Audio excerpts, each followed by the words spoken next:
I can recall when the machines were being tested. I've seen the track when it was in place. I have a piece of the track, 4-foot section, in my garage at home, which will go into the Railroad Museum in time. We also have a couple of sections out here that will go there. And so I guess when I first saw them, my thought was, well, what's going on here? Donc après la fin des essais, à la fin des années 70, les deux prototypes, donc l'Aurore et le Grumman, plus un troisième prototype qui n'était pas à coussin d'air mais qui servait à tester le moteur linéaire, donc le Garrett, ont été légués à un musée du coin à même de les accueillir. Alors on n'accueille pas des engins de cette envergure comme ça.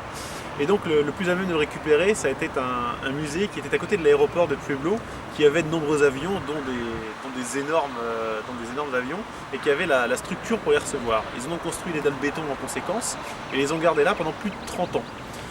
Ils ont été exposés au milieu des avions, et tout commun de Pueblo a un jour ou l'autre mis les pieds dans le musée, et les a un jour ou l'autre visités.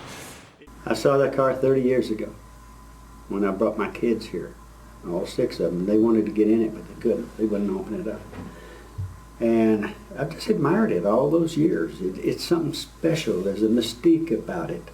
It's you can lean up against it, and it's like it can talk to you. It's just a wonderful car. Just one of a kind. I didn't start digging into it about 3 years ago. We found out that it's an actual train. Runs on a rail. It's not an airplane. It doesn't fly, although some people thought it did. Somebody sent me an email, and his name was Ray Driscoll. I don't know who Ray Driscoll was, but there was 10 pages about the roar. And from then on, I started digging, and I've got about 15, 20 pages about it. Pictures, some blurry blueprints, a little bit of the history. And that's how I found out all I do about it. John Discroll était ingénieur à Rohr Industries à l'époque, qui a aujourd'hui été absorbé par le groupe BF Goodrich, et qui a été une des entreprises sélectionnées par le Department of Transportation pour faire des recherches sur les trains à coussin d'air et sur les moyens de transport innovants. Et donc John, aujourd'hui à la retraite, finalement s'intéresse à ce qu'il a créé à l'époque et à ce qu'il en reste aujourd'hui.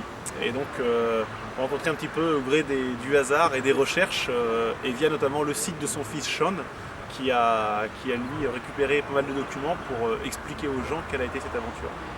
All right, to back up in time again, like 4 or 5 years ago when I first came here and tried to get our little organization going, a gentleman named Steve Hesse and myself and a fellow named Jim Concelia were the 3 people that set up the Railroad Foundation as a 501c3. And so we're set up in town here to do that kind of railroad stuff. And from then we needed to be able to include all the different kinds of things that would go on having to do with railroad artifacts. And then as time marched along, Steve Hesse says, "Hey Jerry, we need to go out to the airport. There's some neat stuff out there." And I said, "What are you talking about? What do I want to go to the airport for?" He says, no, these are some kind of land machines that used to be at the test track in Pueblo. Okay, whatever. And so we come out here, and he shows me these pieces, which one is the roar, okay? And so, like, what do we do now?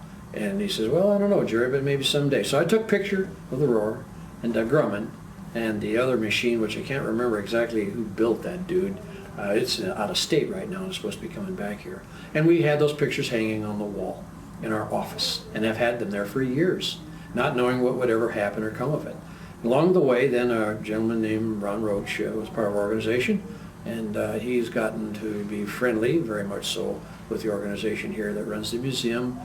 Pretty competent dude, and next thing we know, Ron comes running back home one day and says, Jerry, those guys say they want to get rid of that equipment.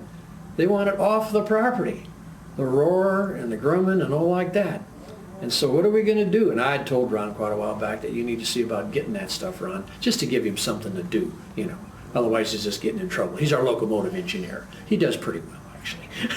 And he's been friends with the folks around here. They kind of like him.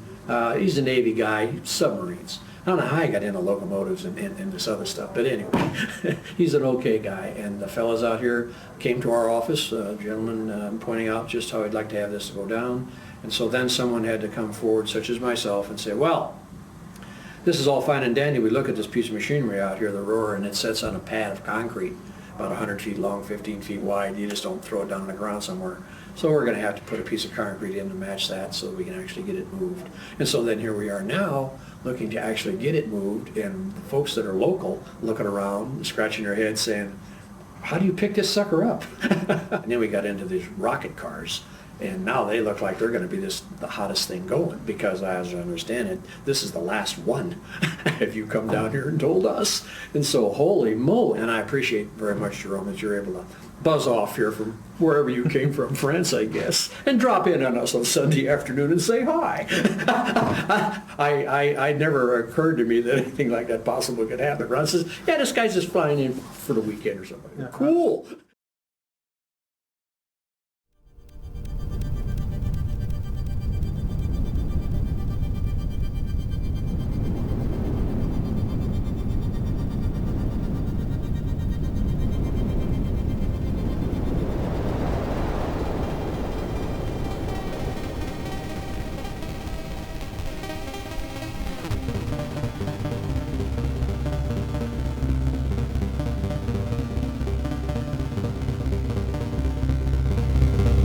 J'étais à Pueblo donc au début du mois de mars pour rencontrer là-bas nos homologues, c'est-à-dire des gens passionnés de ferroviaire au départ et puis qui ont croisé la route de l'aérotrain ou du moins des prototypes. Alors pas d'effet de surprise parce que pour l'avoir tellement dévoré des yeux sur des photos et des films auparavant, je savais ce que j'allais voir, je savais ce que j'allais trouver. Mais il est vrai que la toucher, c'est plus qu'un simple morceau de matière, plus qu'un simple morceau de résine. Ça a toute une histoire, ça porte toute une histoire qui, en plus pour ce qui est de l'histoire américaine, est quand même particulière et assez méconnue puisque les essais ont été secret défense et il ne reste que très peu aujourd'hui sur le sujet. This thing runs on 4160 volts electricity, three-phase. One of its biggest downfalls, it took 2,700 kilowatts of power just to move it at, they call it cruising speed, 140 miles an hour. It would run at 170, but they've never had it up to 170. I think 140 is about as high as they ever took it.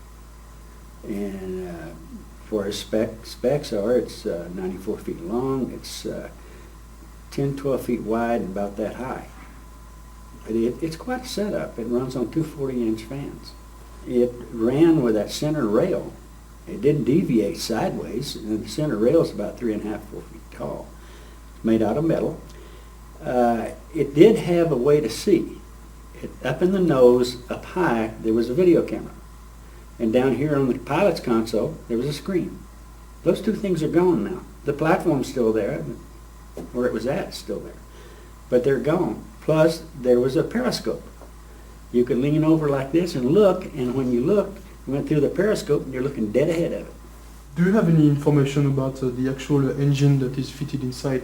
So is this linear induction motor still in this Aerotrain, by the way? Yes, it is. It is still under there. And it's way back under, tucked under. Now, it has got 6 wheels on it. They're big rubber wheels like this, stacked on top of each other. And they would come down against the rail like that. The brakes are still back there too. That was another downfall to the thing. Aluminum rail and those wooden block brakes, they warped the aluminum. Well, you couldn't keep it straight. If you wanted to stop it, you didn't have straight rail. And yes, the motor is still under.